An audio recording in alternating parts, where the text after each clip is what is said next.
And I just started cooking at university, started to just kind of lose myself in the process, gave me a peace. Yeah, just enjoy life in the moment and not worry about anything else. Thank you for being here. I'm excited to have this conversation, and I think it's a very interesting perspective on the usual no half cakes conversation because it's never actually been about cake. And I know for you, baking, cooking is a real passion, and I love that. And I understand for you, it came out of a place of really trying to kind of move through some difficult points in your life. Is that right? Yeah, that's correct. Yeah. Cool. Well, I would love if you'd kind of just start by introducing yourself and maybe give a little background into kind of how you got into this. Yeah, of course. So Alla, I'm the CEO and founder of Alla's Yummy Food, which is about cakes. It's all about cakes. It didn't start that way at first. It was all about my cultural food. I'm originally from Latvia, and I came to UK when I was 14 on my own. And I guess like I really couldn't integrate into a culture for a while. And then as I was older and I was thinking like what to do and jump from different jobs, which I didn't like. Yeah, I was like, maybe I should introduce Latvian food, Slavic food to the whole of the world. And that's kind of how it started. But it was such a small niche, and there was a lot of demand in a very small niche. And then later, when the pandemic hit, I think I was working on my cakes, and that's kind of how I started in the cake business. And now I'm like one of the biggest online cooking schools for cakes specifically. And I love it because that's really what I wanted to do, and it appeals to a lot more people. And I can still have my Latvian cake course and do all the other cakes. Oh, that's But awesome. And that's how you learned English. Is that right? yeah, well, I learned English when I came to UK. Yeah, so that was pretty hard. I think it was very hard for the first 2 years. I spoke like very basic English, like when you go on a holiday and you're like, I want to order this food or I want to go to sleep. But it was an intense experience, and I was mainly like thrown into it. And then yeah, what are you gonna do? You got to grow up. You got to survive. So that's kind of what happened. Yeah. And there was a connection to this with your mom. Is that right? Yeah. Like, so my mom, she passed away. Well, she was killed when I was 16. And so I think it was just like one trauma after another trauma. And then kind of like I was lost and depressed for a while, as a young kid. And I had no support whatsoever because in my culture, it's not common to get like therapy or counselor or anything like that. And I think maybe it's changed now, but however many years ago that was now, 20 years ago, that was not common, which is bizarre to me now. Yeah, and I just started cooking at university and started to just kind of lose myself in the process, like mixing ingredients and baking stuff. And at that time, I had no idea that that's the way I'm going to go, or that's going to be my path. But there was something like relaxing, which kind of gave me a sense of peace. I was just in the present moment. And for the first time ever, I didn't think about anything. And I had no thoughts, I guess. And I didn't put these two together until much later. That's when I was like, Right. oh, actually, I really enjoy baking. I enjoy cooking because it calms me down. It removes my anxiety. It gives me that time to be by myself and, yeah, just enjoy life in the moment and not worry about anything else. Yeah. No, I definitely understand that. And I think that that rings true for a lot of people. They have that one activity or that one hobby that really, they find themselves in. And for you, that happened to be the cooking and baking. And to be able to turn that into a profession that now you actually get paid to do is amazing. Was that the plan at some point, or did that just sort of like happen? How did you get into actually making an actual real business out of this? Yeah, I mean, it's been a long journey. It's coming up to like 13 years, which sounds weird to me as well when I say it out loud. Yeah, like I guess, I graduated from London School of Economics, which is like the top school in the world for economics. It's actually number one now in the world for economics specifically. So it was a very strange transition to go into cooking, especially for my father or my family members. They were like, what are you doing? What do you mean you want to be a cook? And I was like, well, no, that's not exactly what I want to do. I had no idea which direction I'm going to go to. I just knew that I wanted to work for myself and start my own business, and I wanted it to be with food. I didn't know which way, but I had a really rough journey. I went from working in restaurants to private companies to baking cakes to selling stuff to doing supper clubs, and I tried so many cooking jobs, and I couldn't really find that one thing that I was like, yeah, this is exactly it. And then, working and starting your own business, as maybe some people are doing that, or doing online presence, it takes time. So it took years and years. And for 7 years, I actually made no money online whatsoever, but I have built a huge audience. At that point, I think I had maybe 300,000 people. And for some reason, back then, I was thinking, if I build the audience, the money's going to come. Like, I'll make money from YouTube or some social media, brand deals. But I think it's a lot of it. It's not like it's a myth, but a lot of it is exaggerating online. Like, nobody just sits there and makes 10, 20K deals just because you're an influence, especially now. It's like even less. And I think they share those examples of like super successful people that do maybe make that kind of money, but they're very rare. It's like, 1%. But I think it gives you an illusion that you're going to be that next 1%. So that's when I was thinking, like, well, what can I offer and give that also will give me an exchange, of my energy. And that's kind of just decided, watch some webinar. I remember, like, did on online courses, and I was like, maybe online is the future. Maybe I should just teach online versus teaching like 5 people in my, my kitchen. And I failed the first year. I sold only like something like 10 courses, and it took me 6 months to build that up. And I think people don't talk about these things. They just see the Right. success at the end. And it was very deflating. And then, I had several moments of crash where I was up and down, where I was like, what, I'm not doing this anymore. This isn't working. I'm not making money. Like, I'm exhausted. Until it kind of hit. And it was actually, 2 years later when I did a webinar, and I did more, mastered more skills on how to do the marketing and how to present what I have. And I had my first success. I made money, and I was like very happy. And then from then onwards, I kind of just focused on that.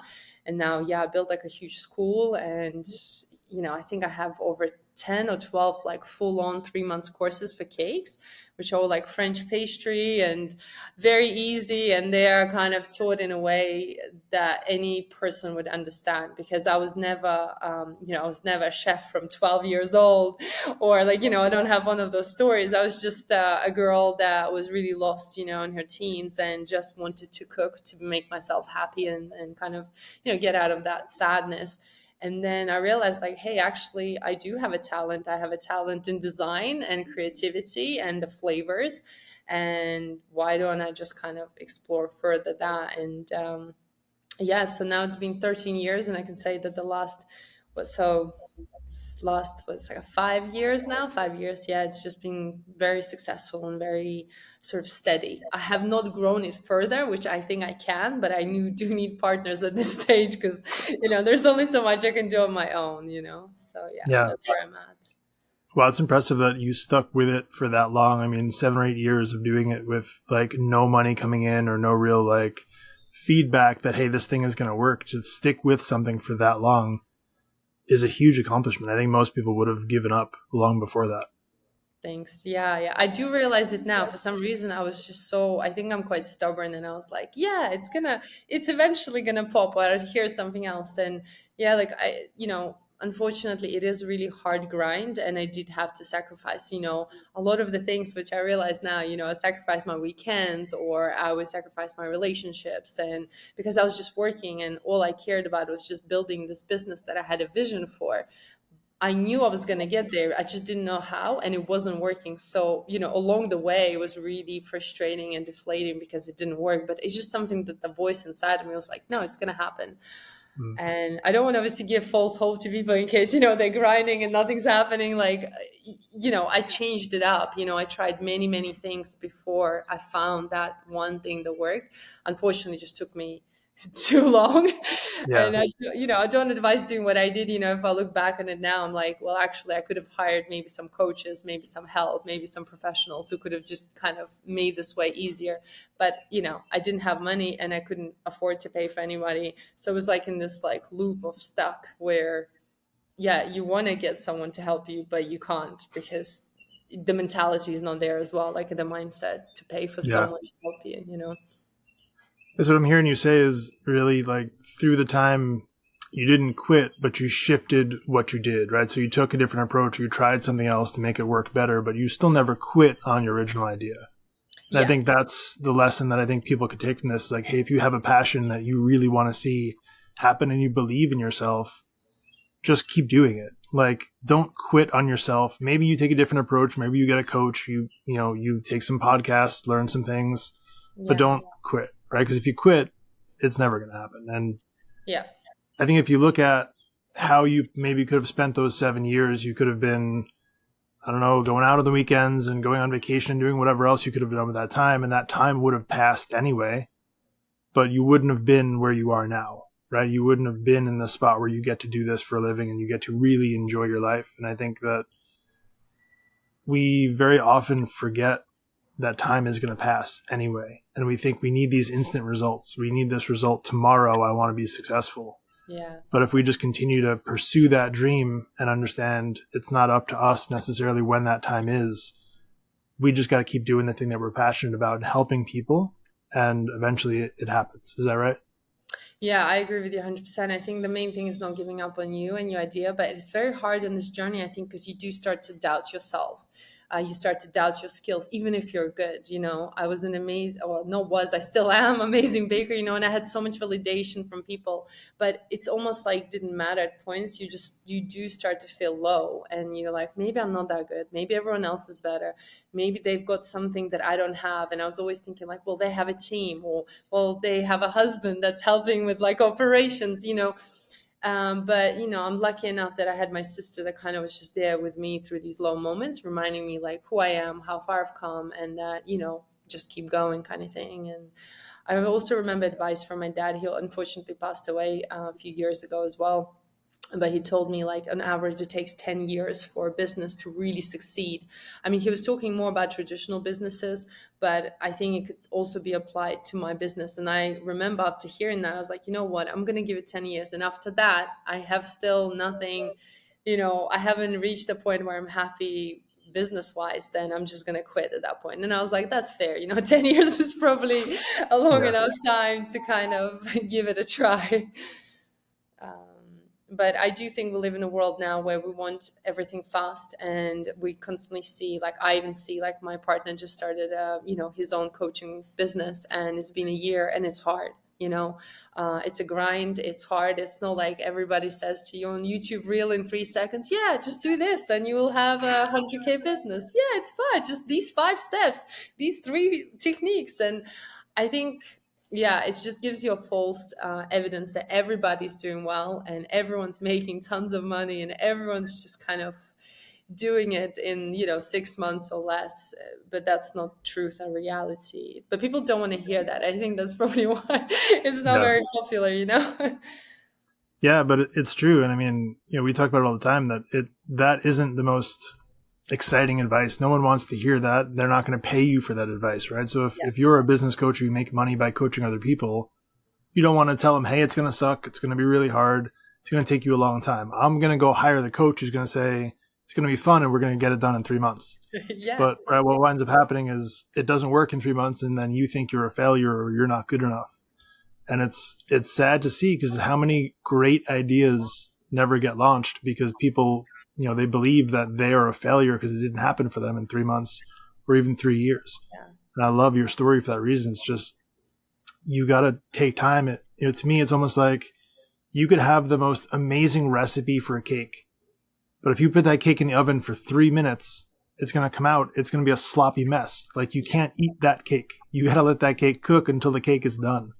I know that's obviously like a silly example, but to me, like you have to do the time. You also can't put the cake in and put the oven up to 600 degrees and cook it in half the time. Also not going to work. Yeah. Like there's a recipe for a reason. Yes, 100%. And I also think people forget how far they come because, like you are learning in a process. And a year ago, what you knew, even whatever business you start, it can be online, offline, it doesn't matter. But you learn so much in a way, but because you're so in there, you don't actually zoom out and step away and be like, actually, wait a second, a year ago, I didn't know how to do this. I didn't know how to do that. But you almost disqualify these qualities that you learn because it's just in our nature. We forget what we're like, a day ago, let alone a year ago. And I did the same thing. So I'm just almost seeing it now in my partner as an example, because I forgot about all of this. I did grind for so many years, and I still have to work to maintain what I have, but it's easy for me now. I can genuinely say, like, now I've made it, and I feel proud of it because I did work so much. I did like 16-hour days for 3 years in a row. I almost like nearly literally killed myself because my heart started to fail. I mean, that's how bad it was. I'm not suggesting that people should do that, because I'm a little bit extreme. I could have had a better balance, which I'm learning about it now. And I'm luckily like completely like healed my heart now, and I'm okay. But it took me to get to pretty much to a point where my whole body was failing, to be like, hang on a moment, maybe I'm not doing the right thing here. So then I had to like reevaluate everything. And I think, but still now, like, it really resonated with what you said. I did so much hard work and I sacrificed a lot, but now I'm free. I can live anywhere, I can do anything. I'm not worried about money anymore. Like, that was my biggest thing in my life. I was worried about money all the time. I couldn't pay my rent, I couldn't go grocery shopping and buy what I want.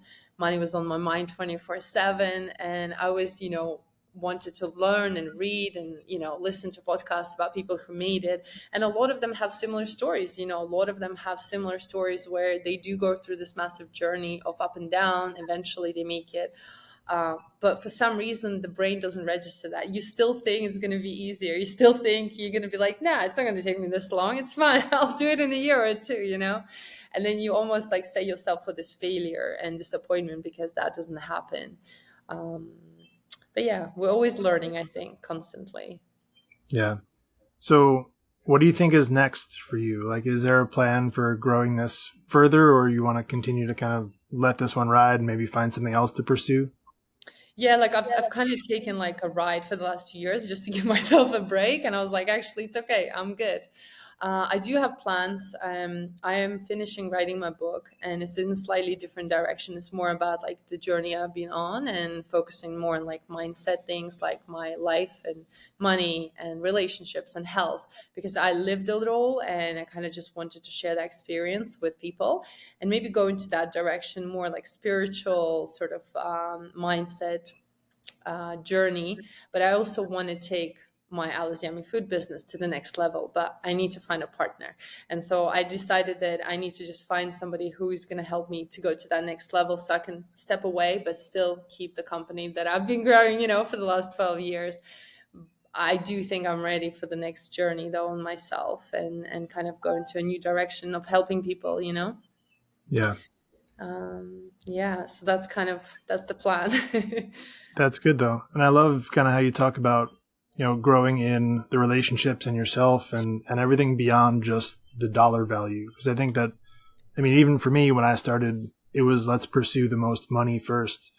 And then you get to a spot where you're like, all right, cool, money is cool, but there's way more that's like much better feeling, and money doesn't give you all of that. So like, did you have that moment for yourself where you realized money is cool, but there's so much other stuff? Is that what kind of propelled you to look into that further? Yes, 100%. I think like most people, like, well, I don't know most people, but a lot of people live in a survival mode about the money. But once the basics are covered and once you know like how much you need to just have a decent, good life, then like you said, that kind of goes onto the back end and you realize actually money doesn't make you happy, just money. Yeah, it's good to have it, but there's a much bigger purpose. Like, what is that purpose? And I think once the basics are covered and you almost can just have a good life, yeah, money becomes the second thing. And I realized that because I think I was chasing, not that I was chasing money, I was chasing safety and comfort. For me as a woman, I feel that I had to like survive in this world. And the only way I felt that I would be safe if I had enough money to kind of know that I'm going to be okay. Like if something happens tomorrow and I'm on the street, because I did actually have a situation when I was younger that I had no money and I was bouncing, living with friends, every 2 weeks. And one week I literally had no money and I was living on bananas. Like I had 3 bananas a day because I had something like $10 for a week. And I don't know how to explain it. Once you live that kind of feeling where you're like, don't want to say any rude words, but when you're screwed, you feel like that's it. Like you never want to go back there. So for me, it was just this survival instinct to survive financially. But once I got there, I thought I'll just be happy and that's it. And then I realized like, wow, like that's not it. Like that's just, now I can just relax and not worry about it. But now there's so much deeper things, relationship with yourself, relationship with people, relationship with your partners, going inside of myself and understanding like, what is it that I actually want, who am I, and how can I actually help other people overcome things that I did, because I did a lot, and I think I did it all in this like adrenaline slash stress mode that I didn't feel. And once I relaxed, I was like, was this me? Did I actually do this? Did I go through this? Like, how did I do it? Because people would ask me, and I'm like, yeah, well, I did this and this and this, and but yeah, now I just want to breathe and like you said, I'm not in a survival state anymore. But I think that is very common for majority of people, and that's why they value money more than anything else, more than relationships, more than something. It's just because it's like, I guess, safety. For me personally, that's what it was. Yeah, it's very understandable. And I think a lot of people can relate to that feeling of needing safety and money being the answer to that. But unfortunately, like you said too, there a lot of times you get to that spot where you achieve the money part, and then you realize there was so much more that you were missing outside of that. But I do think it's important to understand that we still do need the money part. Like money is important 100%. to be able to have a life and grow a business and then be able to help other people. We can't bypass that and say, hey, money is bad. But I think taking that balanced approach where you look at, hey, how do I live the best life? And that's being your best in your physical form, in your relationships, in your finances, in your spiritual life. Like all of that is what's required for a complete recipe. And I think that people need to see that part, but they really need to see examples of it. They need to hear these conversations, which, like we said, are not the most exciting ones. And most Yeah. people, they want the answer immediately, not to say, hey, it's going to take some time, or hey, you're going to get to a spot where you realize maybe success didn't look like what you thought it did. But I think most people need to go through that to really understand it. Yeah, yeah, 100%. I think money is good. Money's like not bad. Like I read a book that actually changed my life about the money mindset, and then I read more books and more books. It's like information you consume a lot, and I think, but like you said, it's like we cannot survive without money, especially now. Unfortunately, and once you take care of yourself, once you're comfortable, once you're good, and you can be mentally, physically ready to give, and that's when it changes. So I do think there is a path, like there is a structure. If you don't have money, work your ass, get some money, think about how to invest money so money works for you. Then it can take away that stress, and then you can focus on other things. It's just, I think we're not taught about this information. It's interesting. I'm talking to so many people, and I think I was lucky enough that my dad was a bit of a businessman, and so I maybe grew up with this like money talk around me and the business deals and calculations. So for me, it's very comfortable. But my partner, he's American, and when I was like, dating him, I was like, so yeah, how much money do you make? What are your finances? How much debt do you have? He's like, whoa, whoa, whoa, like we don't talk about this stuff here. And I was like, why? Why not? It's not an issue. And it was really interesting for me to see that culturally as well, it's so different because I don't think it's bad, but I definitely don't want to be in a position where I used to be. I grew up very, very poor as well. So I've been like in this like situations of survival so many times that I literally, like I said, nearly killed myself just to get out of there, which is ironic. But yeah, and I think there's so much, like you said, there's a balance. I find that you want to be balanced person, you want to be spiritual, you want to care about the money, you want to care about the relationships, you want to care about the input that you give to the world. But all of them are important, because some people can be too spiritual, like, I don't need the money, or too like focused on their minds, like, I don't care about anything else. But I think that the true happiness for me personally is that understanding that, yeah, when I have a balanced life, that's when it all kind of works out even better. You're in Yeah. sync with this kind of, I don't know, flow or whatever, but it's still life. It goes up and down. Yeah. Do you think, in terms of relationships, like being who you are, right? So being a woman who owns a business, who has some, good level of success, do you find that that is a struggle point in relationships? In terms of like, my question would be this: for a lot of men, they rely heavily on ego and pride, right? And I think for a lot of men, they would look at a successful woman and say, there's some dynamic that they're uncomfortable with where now there has to be a power dynamic. Who is more powerful? Who's better? And, I think that we see a lot of men who struggle with their identity and their ability to support a woman properly because this ego gets in the way. And I'm curious from your perspective if that's something that you've seen where it becomes an unnecessary fight. Yeah, I definitely can relate to that. I think men do get intimidated, by your success or the money. And I think there are two types of ways, I guess, you approach it. Some men are intimidated, other men are motivated. So I think it really, like you said, it depends on a person, I guess, what kind of values they have and how they feel about themselves. Because if they're confident or more like feeling good about themselves, they're going to be like, you know what, this is amazing. You motivated me. You know what, I'm going tomorrow. I'm opening 5 businesses. I'm doing this. And there's people that don't feel good. And it's almost like I'm making them feel bad about themselves, which I'm not doing that. I was doing this to survive, right? So yeah, it's been a challenging, but I'm lucky now that my partner has gone the other route where he's inspired, he started his own practice and all of that. And but it's still challenging. I guess like it's just I don't like to like rub it in, and I'm not the type of person who would be like, yeah, look at me. I'm it took me actually about 4 years to get out of that kind of maybe business masculine state, because I was very grinding, and that changes the dynamic in a relationship, I think. So it took me a while to kind of get into my feminine state, into my feminine flow. So now I'm more like on the softer side. I don't work as much. But again, I think if I didn't have the money, maybe I wouldn't be able to be in this state. But it's I think two people gotta work at this together, because you can't expect a man not to be intimidated if you're intimidating as well. So I think I changed my approach, how I was showing up. And then the right person came along to be like, actually, yeah, you're a sweetie, you're a softie. I know you're a successful businesswoman, but it's inspiring. Yeah.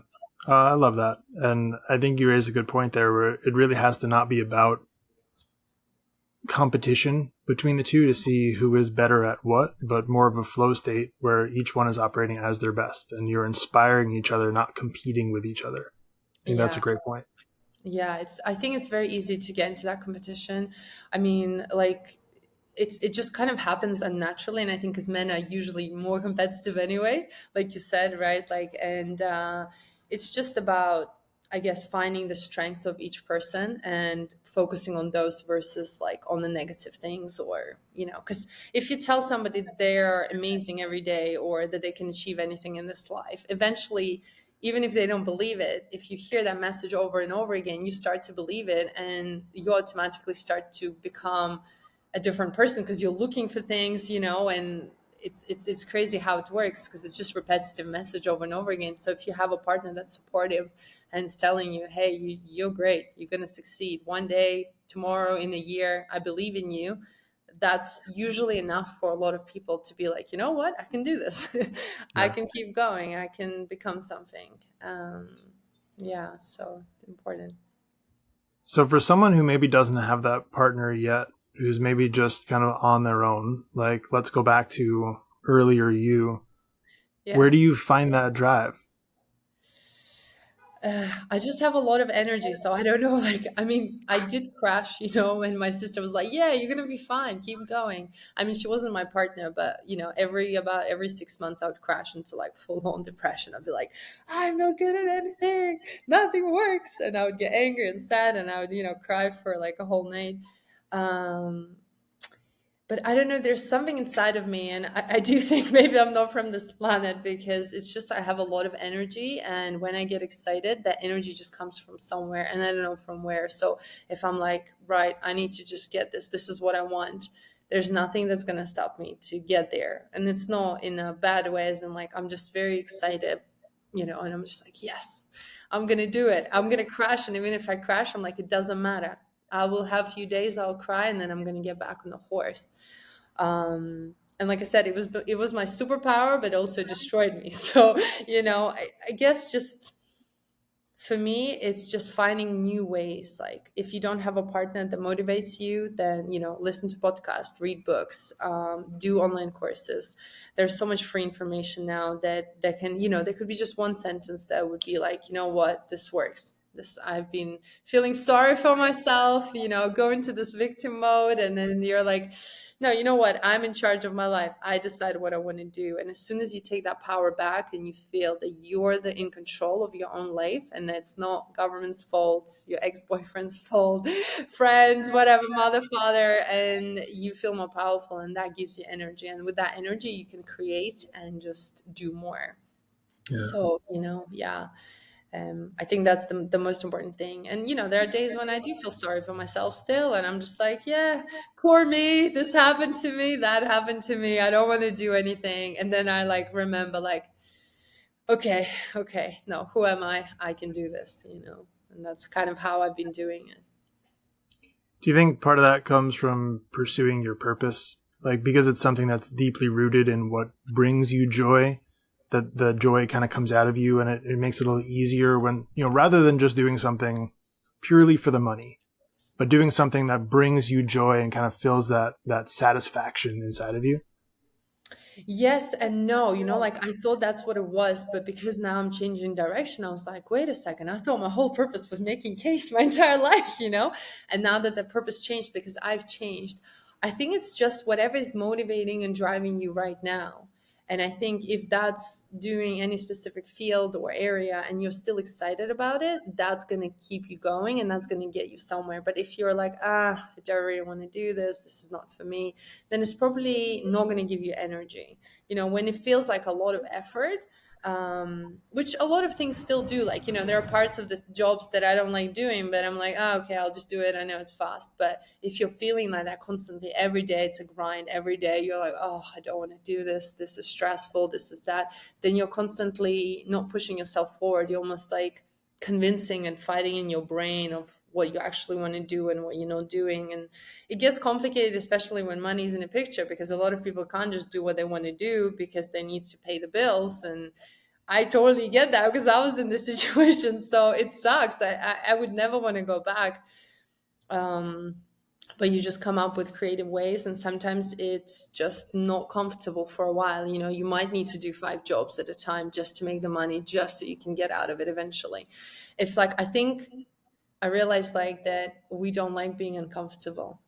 As soon as we're uncomfortable, it's like, ooh, no, I don't want to do that. But that's actually a little bit of a key to keep going. You're not going to be comfortable for some time, but it's going to end. So, gotta think about it that way, that it's going to end eventually. Everything's cyclical. One day it's bad, tomorrow something can happen. It's all going to be good. Yeah, that's true. And I think it's important to realize too that like even if you avoid the thing that's uncomfortable, you're going to wind up in a different uncomfortable situation. Like if you avoid the uncomfortable work at work, then you're uncomfortable because you have no money. Like there is no way to avoid it altogether. So you might as well just grin and bear it and just find a way to work through it and get that mentor, get that podcast, get the book, get around someone who's going to help you kind of power through. Because I think it's important to really recognize you can't escape it totally, right? There's always going to be some level of discomfort. You might as well do the one that's going to get you to a better spot. Yeah, it's almost like if you don't do it, the life is gonna push you and it's gonna be worse. It's I've had so many lessons like that now I'm just like, okay, right, what's coming next? How am I gonna deal with this? And it always going to push you. I think if we're not growing, we're dying. I think Tony Robbins mentioned that, and it totally makes sense. Like if you're not growing, growing means not being comfortable. And we all want to be comfortable for a very long time. I was like, I just want comfort. I just want stability and this and that. And the more I'm, kind of learning now and soaking up from like super successful people, I'm understanding like, yes, you are comfortable per se, but you're never going to be comfortable. It's like constant growth, and you just need to be okay with that. You need to understand that this is part of life. And if you want something more, then it's going to bring you more challenges to complete. And like, I keep reminding myself as well, it's like life is happening for me, not to me. And when I think that way, then it's a bit easier to kind of like, okay, it's happening for me, then maybe It's supposed to be that way. Like, I can handle this stress or this pressure or this challenge. And, I wouldn't be this strong, I think, now if I didn't go through so many things in my life. I lost a lot of people close to me, and there were days, and like even 3 years ago, when I didn't want to be here anymore. Like, I was so low, and I didn't think you can get this low. Like, but I got out of it, and I guess we all have angels, or I don't know, beliefs, or somebody that comes into your life and tries to help you. It's just whether you accept that help or no. It's a different thing. And I don't know, I think my whole view on life changed, since I was like 16 and 18 and then 25 and 30 and so forth. It's like, it's just, you kind of grow every time. And yeah, but it doesn't get, like, I wouldn't say that it gets easier. Still, things happen, like Yeah. daily stuff that happens. And I think we're in for more challenges, with the whole world in general. That's about to happen. Yeah, I agree. And I think that it definitely doesn't get easier, but I think what does happen is the time frame from difficulty to joy gets quicker. Right? So you learn kind of the skills and you develop as a person to figure out, hey, this is a thing that I've recognized 15 times in the past. Here's how I can move through it. And it sort of just becomes a quicker cycle of dealing through the drama and getting to a happier place, because we develop these skills and we build this pattern recognition of, hey, I've been through this a bunch of times. Now it's okay. I know what's going to happen next. And I think that's a really important part of that perspective. Yes, 100%. I think you do deal with it faster. Like, you just learn, hopefully, anyway. It still hurts. I think one of the biggest changes for me was also where my life really, really changed. And I will talk about it a lot in the book. Is like, I realized that the pain is inevitable, in a sense, like, things that always can hurt you, people can hurt you, situations can hurt you, you can feel pain. But suffering is a choice. So even if something hurts in a moment, it's okay to grieve, like, especially if you lose people, right? Like, I was sad for a very long time, but after the certain point, you choose whether you want to carry on grieving and being sad and not living your life, because everybody wants you to be happy at the end of the day. Even your family that's gone, or friends that gone, they would want you to be happy. So it's like, you choose the suffering. And I think we as society are addicted to suffering, because maybe that's, from thousands of years ago, that's how we lived. So having no suffering is weird. It's like, what are you going to do with your time if you have nothing to complain about, if there's no struggles, if there's no like goal to achieve or project to do? Like, imagine you have everything and everything, then you're almost like in this space where, okay, that's great for a few days, a week, but after that you're almost like going to degrade, because you need challenges in this life, you need things to overcome to feel good. And so sometimes we create suffering situations just to feel that you're overcoming them. It's a bit deeper conversation, and I don't know if anyone's going to get me, but it's like, I understood that, and I was like, damn, I don't want to choose suffering, I want to be happy. And when I made that switch, I was really good at it, and then kind of more things happened, and I went back to that state. And it's like, it's still, I haven't like perfected it yet, but I'm getting there.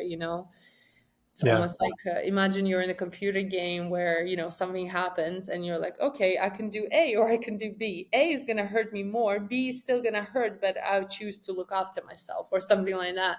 And so you make that conscious choice and you live a better life by just Mm. choosing. And I think it's really just a series of those decisions, 30, 45 times a day Yep. over the course of a lot of months. And then eventually you wind up with a life. Yes. Yeah, exactly. It's deeper. But one thing I do want to say is that, like, for me, like, I've realized also that movement in general, just going for a walk and breathing, is like a new thing. Like, I mean, I've always done it, but like, it's now just one thing that helps me to deal with everything. So breath, if you think about it, we can live literally without food, maybe like 60-40 days. We can live without water, maybe 2 weeks max, right? But breath, we cannot live longer than 1-2 minutes, however long you can hold your breath. So it's actually key to relaxing your nervous system. And I didn't have this key before. Now that I'm using it, I'm like, damn it, where was this years ago? So I realize now, by regulating my breath and breathing, and I'm still in the process of learning it with my new mentor. And it's just like, it's life changing, because when we're angry, upset, we don't breathe. And so We just need to calm down and breathe. Mm. And everything kind of just becomes clearer, with any situation that you're dealing with. It's very true. And I'll definitely co-sign that. I literally just did a podcast with someone who's an expert on breath work. And, Oh, there we you worked go. through some different things, and it was a great conversation. And even the techniques talked about there, really simple ones, but, 5-10 minutes a day can help just so much. And I think that's such a great point. Yeah, I'm actually going to look into it more, because I've kind of, I've been doing like 10 minutes for the last month. And I was like, yeah, this does work. I am calmer. I'm better. I'm not as emotionally crazy. It's like the world is not ending today. It's just like, okay, it's a problem. Let's figure this out. Yeah. So it's cool. Yeah. I think we generally are, waking up more and more like to all these tools that we already have, fasting, breathing, exercising, water, all of that stuff that's free, that's actually making us better as humans. And hopefully, hopefully I just want everyone to heal and not feel too much suffering, eventually. And I think that's my kind of next goal.